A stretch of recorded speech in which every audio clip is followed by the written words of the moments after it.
예, 여러분, 이 사바나 기후를 수업 시간에 하다가 중간에 끝났죠. 그래서 이번 시간에 열대 기후를 완전히 마무리 짓도록 하겠습니다. 사바나 기후의 큰 특징이라고 하자면, 첫 번째는 식생 관련한 특징이 있죠, 그죠? 그래서 식생 관련해서 키가 큰 풀이 자라는 초원, 그래서 장초 초원이 있고요. 그 다음 키가 작고 가지가 많은 관목이 드문드문 분포하고 있다. 이런 이제 식생에서의 특성이 있습니다. 열대 우림에 가까울수록 나무가 많고 스텝에 가까울수록 나무 수가 줄어들고 키도 작아진다. 당연하겠죠, 그죠? 예, 원래 제 가운데 코어에 열대 우림이 있으면 테두리 부분에 문순 있고 제일 가해 부분에 사바나 기후가 있죠. 그 다음에 굳이 이제 또 고緯도로 올라가게 된다면 어떤 일이 벌어지냐면 고緯도에 올라가면 열대 기후와 그 위에 있는 사막 기후가 나타나게 될 텐데 요 사이 부분에 스텝이 있잖아요, 그죠?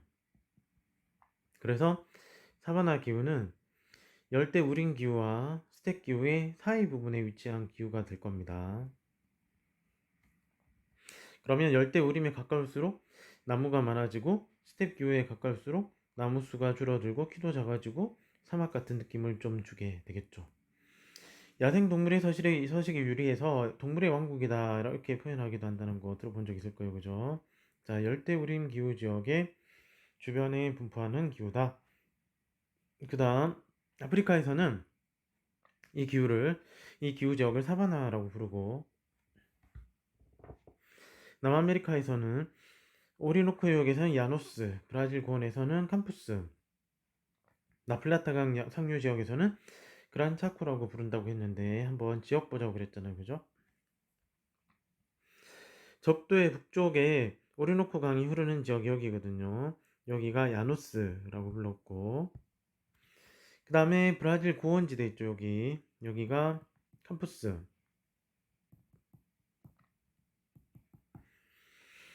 그 다음 라플라타 강저 상류부 이쪽, 여기가 그란 차코. 남미에서는 이런 식으로 사바나 기후 지역의 이름을 따로 부르기도 한답니다. 여기는 모두 다 사바나 기후 지역을 얘기하는 내용이 되겠습니다. 사바나 기후 지역에서 잘 나타나는 키 큰 풀 혹은 나뭇가지가 드문드문 있는 관목 형태 이런 것들이 이제 주변에 드문드문 분포되어 있다. 이게 사바나 기후 지역이다. 그리고 동물의 왕국을 나타내는 이런 사진 한 컷. 그 다음은 쌤이 찍은 거 요거 있어요. 이게 이제 실제 사진의 모습인데, 보다시피 키 큰 장초들이 자라고 있고, 그 다음에 드문드문 과목들이 이렇게 자라고 있는 모습, 이런 것들을 확인할 수가 있습니다. 예, 이것도 마찬가지로 선생님이 사바나 기후 지역에 가서 이 부분이 아마 인도 중부 지역인데 여기 가서 사진을 찍은 게 됩니다. 그럼 이제 열대기후 지역의 가옥의 특징부터 한번 볼까요? 이제 주민생활에서의 가옥의 특징. 열대 우림과 열대 몬순기후 지역은 아무래도 강수량이 되게 많죠. 그러면 이 강수량 많은 부분을 갖다가 대비해서 사람들이 살아가야 되겠죠, 그죠? 기온도 물론 당연히 높고, 그럼 습하고 기온도 높다. 그러면 지표면에서부터 좀 습기도 차단하고 해충의 침입도 막고 이렇게 살아야 될 거잖아요. 그러다 보니까 개방적인 가옥 구조, 즉 개방적인 가옥 구조인 고상식 가옥이 발달하게 되었다. 보다시피 여기 아래쪽에 그림 있죠. 지표에서 가옥을 조금 띄워가지고 지었고 그 위에 고상식 가옥을 만든 모습입니다. 지붕의 경사가 급한 이유가 뭐 때문이라고 나와 있어요. 네, 강수가 많기 때문에 지붕의 경사면 타고 빨리 빗물이 빠져서 밑으로 내려와야 되겠죠. 그렇지 않으면 빗물의 무게 때문에 지붕이 무너져 내릴 테니까요, 그죠? 네, 그런 부분에서 참고해서 볼 수가 있습니다. 반면에 사바나 기후 지역은 상대적으로 건기가 조금 긴 편이죠. 물론 사바나 기후 지역도 우기가 당연히 있습니다. 하지만 건기가 긴 편이고, 그래서 사바나 기후 지역은 그 지역에 있는 장초의 풀이나 진흙 같은 걸로 집을 짓기도 하고, 이거 보는 바가 흙벽집 형태로 집을 짓습니다. 이거 사바나 기후에서 나타나는 흙벽집의 모습입니다. 그래서 좌측은 이제 열대 우림이나 몬순에서 나타나는 가옥의 모습이라면 우측은 사바나 기후지역에서 나타나는 가옥의 모습이 되겠습니다. 그리고 이제 사바나 기후지역은 목축도 많이 하기 때문에 이동식 가옥이 발달하는 경우도 간간히 보인다고 합니다. 자, 그러면 주로 열대 우림 지역에서 많이 하는 전통 경작인 이동식 경작에 대해서 이제 조금 보도록 할 거예요. 주로 이동식 경작을 하는 지역은 화전농업이란 걸 합니다. 그래서 화전농업이란 게 뭐냐면 이제 그 뒤에 나오는데 숲에 불을 질러 가지고 싹 다 태운 다음에 그곳에다가 카사바나 얌이나 타로 감자 같은 것들을 심어서 재배하게 되는데 이런 것들이 바로 식량작물, 주곡작물이 됩니다. 주로 이런 것들은 자급자족을 하기 위해서 자기네들이 먹고 살기 위해서 만드는 이제 작물이 되고 이 작물의 대표적인 사례 보다시피 카사바, 얌, 타로와 같이 이런 것들은 이제 뿌리 작물이라서 고구마와 같은 비슷한 부류의 작물이 되게 됩니다. 이건 아프리카 지역에서 주로 이걸 가지고 이제 삶아 가지고 으깨서 먹는다든지 이런 형태로 해서 요걸 주식으로 삼고서 지내죠. 그래서 우림이나 몬순기후 지역에서 이런 형태로 이동식 경작을 하는데 그러면 요것만 있는가? 요런 이동식 경작만 있는 건 아니죠. 자, 그러면 이제 조금 더 딴 데로 가볼게요. 주로 사바나 기후 지역으로 가게 되면 유목을 하기도 하고 그래서 소양, 염소 같은 거 유목하기도 하고 그 다음에 몬순 기후 지역으로 가게 되면 이제 벼의 2, 3기작 정도로 1년에 아이고 1년에 벼를 2, 3회 수확을 한다는 얘기예요. 자, 왜 이게 가능하냐면 우기가 길잖아요. 그죠? 네, 그래서 1년에 벼를 3번이나 수확을 할 수 있을 지경이다. 그렇게 될 경우에 2, 3기작 이런 식으로 표현을 합니다. 그래서 면순기후지역이나 또 열대 우림기후지역에서는 이런 게 가능하게 됩니다. 그래서 요 좌측거는 이제 유목을 하고 있는 모습이죠. 사바나 기후지역에서. 이것처럼 열대기후지역은 이동식 경작으로 죽작물을 재배하기도 하고 유목이나 벼농사를 하면서 살아가기도 합니다. 그러면 요건 패스할게요, 쌤이. 요것도 패스하고. 자, 이동식 경작으로 화전 농업을 한다고 했는데 도대체 화전식 농업은 어떤 것일까? 이게 전통적인 아프리카, 중부 아프리카라든지 인도네시아에서 하는 열대우림 기후 지역에서 하는 농업 방식인데요. 첫 번째, 나무를 먼저 베어내요, 싹 다. 그런 다음에 불을 질러서 경지를 만든대요. 그리고 나무들이 모두 다 재가 되겠죠. 그러면 그 재가 바로 거름이 돼 버리는 거죠. 그렇게 해서 여기서 농사를 짓습니다. 그 다음 농작물을 수확했죠. 그러고 나면 여기 지력이 이제 좀 딸리게 될 거예요. 근데 문제점은 여기 이제 나무가 싹 다 베어져 버리면 우림 기후 지역 같은 경우는 비가 많이 내리면 유기물질들이 모두 다 제거돼서 땅 밑에 지하로 다 빠져서 내려갑니다. 그러면 지표 근방에 있는 토양은 너무나 척박한 토양이 되는 거죠. 결국 경지가 황폐해져서 농사를 지을 수 없는 상황이 되면 다른 곳으로 또 이동해서 이런 형태로 농사를 짓게 되는 거죠. 자, 요게 바로 이동식 경작인데 여기서 금방 쌤이 잠깐 말했던 그런 어, 많은 강수로 인해서 유기물질들이 다 제거돼 가지고 토양이 황폐한 토양이 된다는 그런 특성. 그리고 토양이 여기 좌측 요 사진을 보면 껍질처럼 각질이 일어났다라고 표현하는데 이런 형태로 변화하는 토양을 라테라이트 토라고 합니다. 요거 한번 구체적으로 쌤이 곧 또 얘기할게요. 그러면 여기 있는 사진 예시를 좀 보겠습니다. 첫 번째, 고상식 가옥의 모습이죠. 그죠? 요거는 주로 열대 우림이나 몬순 지역에서 나타난다고 했고요. 그 다음 밑에 가옥 볼까? 여기 흙벽집 있죠? 자, 흙벽집이나 지프로 만든 집, 이런 것들은 주로 사바나 기후 지역에서 나타난다 그랬죠. 그 다음에 중간에 있는 위의 사진을 보게 되면 이동식 화전을 하고 있는 모습입니다. 이동식 화전은 주로 열대 우림이나 혹은 몬순 기후 지역에서 나타나는 편이죠.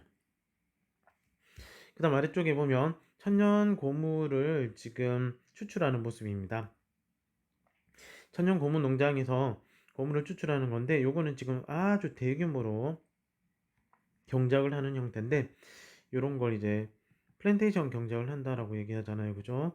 요 플랜테이션 경작을 하는 경우는 상당히 큰 규모로 자기네들이 주곡작물을 이제 주식으로 하는 작물들을 재배하기 위해서 하는 게 아니라 시장에다 내다 팔기 위해서 하는 그런 형태로 하는 경작이죠.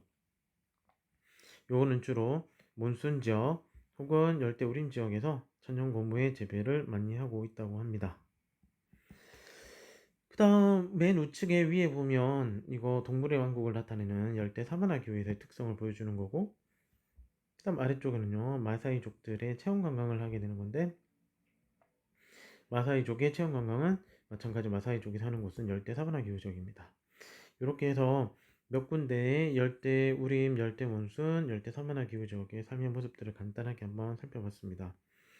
요거 1학년 때도 한번 보여준 건데, 열대 우림 기후 지역에 열대 우림 몬순 사바나 전체 나타나네. 그죠?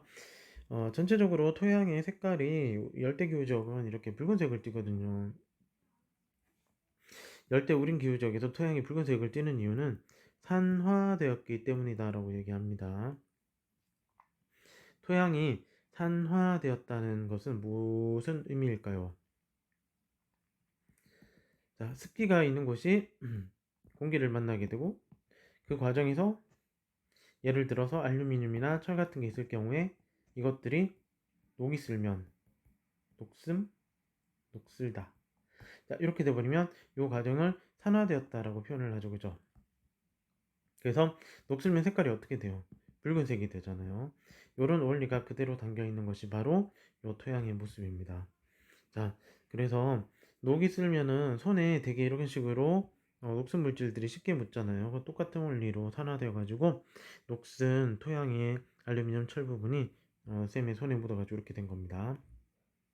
그 다음에 신발에도 이렇게 붉게 물들은 게 있었다고 그랬잖아요. 그죠? 그럼 이 라테라이트 토양은 도대체 어떤 토양이길래 이렇게 되는 것이냐? 간단하게 설명을 좀 할게요. 자, 열대 기후 지역은 이제 기후와 기후적 특성, 특이한 특성과 결합해서 토양에 나타나는 특이점이 있습니다. 여기 쌤이 토양을 이렇게 큐빅처럼 잘랐다고 칠게요. 여기는 지표면이라 치고, 그러면 있죠. 열대 기후 지역은 원래는 나무가 무성하잖아요. 열대 우림이나 몬순 떠올리면 되겠습니다. 근데 이 나무를 모두 다 제거해 버리는 거예요. 그래 버리면 쉽게 토양이 지표면에 공기와 노출돼서 이제 밖으로 드러나게 되죠. 이 과정에서는 비가 오게 되면 빗물이 토양 속으로 쉽게 침투해서 들어갈 수 있게 됩니다. 뿐만 아니라 열대 우림 다음에 몬순 기후 지역은 우기때가 되면 강수가 엄청나게 많아지게 됩니다. 그럼 비가 그냥 오는 게 아니라 한번 내리면 폭우로 완전 억수같이 쏟아지는 거죠. 그렇게 돼버리면 지표에 묻어있던 아주 비옥한 성분 있죠. 이 비옥한 물질들이 지하로 싹 다 유출되어서 빠져나가 버립니다. 그리고 강수가 워낙 많기 때문에 이런 비옥한 유기물질들이 지하로 빠져나가더라도 어느 지점에서 이렇게 이제 퇴적되는 것처럼 침전이 발생할 수 있는데, 이런 침전이 발생하는 곳도 사라질 정도로 급속도로 엄청나게 많은 강수로 다 빠져서 내려가는 거예요. 그러면 물과 결합해서 유기물질은 다 빠져나가지만 물과 결합되지 못한 채로 토양 속에 남아있는 알루미늄 철 성분만, 잠깐만요. 물과 결합되지 못하고 토양 속에 남아있는 알루미늄과 철 성분만 이렇게 토양 속에 다 침전되고, 이것들이 바로 물이 다 빠져나가고 나면 공기와 흡착해서 이제 녹이 슬게 되는 거죠. 이러면 어떻게 돼요? 결국 산화되어서 붉은색 토양으로 변화되게 되는 거예요. 자, 이런 과정을 거치는 것을 우리는 공식적인 용어로 뭐라고 부르냐면 라테라이트 화 과정이라 부르거든요. 그리고 이런 라테라이트 화 과정을 거친 토양을 라테라이트 토양이라고 부른답니다. 그리고 이러한 라테라이트 토양은 대부분 열대 기후 환경에서 나타납니다. 열대 우림, 열대 몬순, 열대 사바나에서 모두 다 나타난답니다. 그리고 이 라테라이트 토양은 결국엔 따져보면 알루미늄이랑 철성분만 많이 남아있기 때문에 토양에 이런 알루미늄 철성분이 많이 남아있으면 요것들을 이제 활용할 수 있겠죠. 그죠? 열대 기후 지역은 여기 있는 토양 속에 있는 알루미늄 성분을 뽑아내 가지고 알루미늄 재련 공장으로 이제 들어가게 된답니다. 자, 이렇게 해서 우리는 열대기후의 식생과 토양을 한번 좀 다 살펴봤고요. 이제 마지막 열대기후 환경의 산업을 봅니다.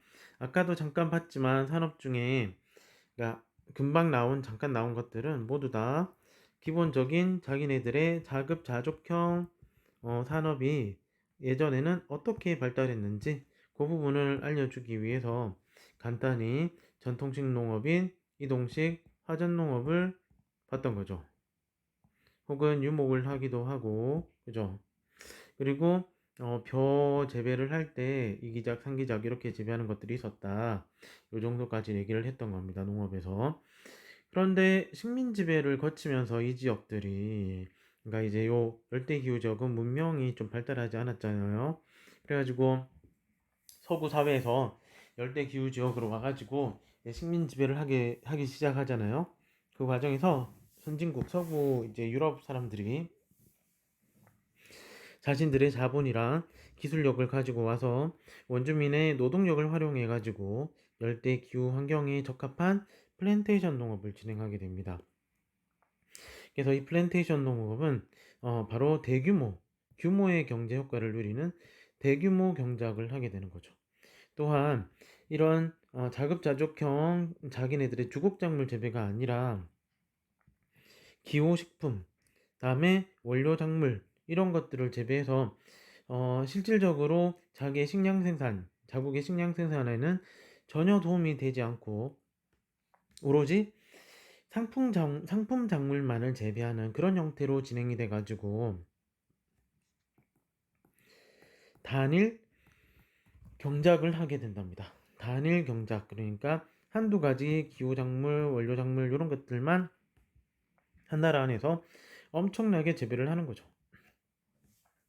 그래서 한 나라 안에서 뭐 열대우림 기후지역에 속한 나라라면 모든 나라 전체가 카카오나 천연고무나 바나나만 재배하는 거예요. 그리고 열대 사바나 기후 환경에 놓인 나라 같은 경우는 모두 다 커피, 사탕수수, 모카 이런 것만 재배를 하는 거죠. 근데 이거를 먹고 사람들이 살아가는 건 아니잖아요. 근데 자국의 경작지 한 3분의 1 정도가 단일 경작으로 이런 작물들만 모두 재배한다고 생각을 해봐요. 그러면 작물 재배는 엄청나게 함에도 불구하고 소득도 막 들어오고 있음에도 불구하고 나머지 3분의 1만 자기네들의 식량 작물로 재배되고 있기 때문에 식량 부족 문제를 겪게 되는 거죠.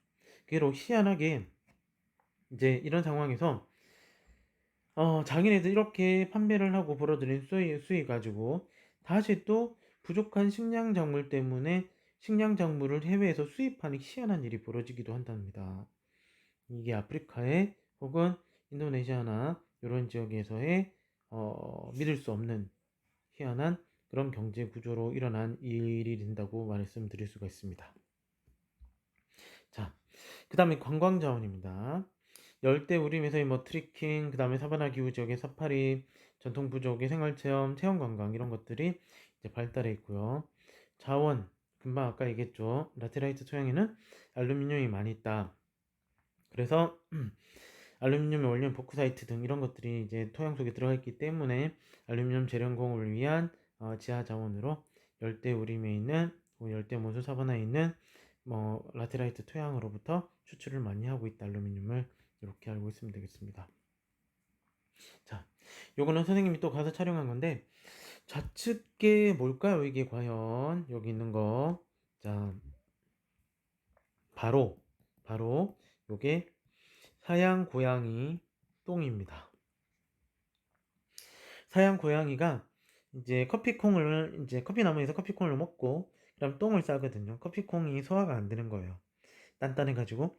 그러면 이걸 먹고 똥을 싸게 되면, 제가 얘기를 들어보니까 사양 고양이 커피가 어떻게 나온 거냐면, 이 똥 속에 있는 커피 알갱이를 빼가지고 여기 쌤 손에 있는 것처럼 이런 식으로 만들어낸대요.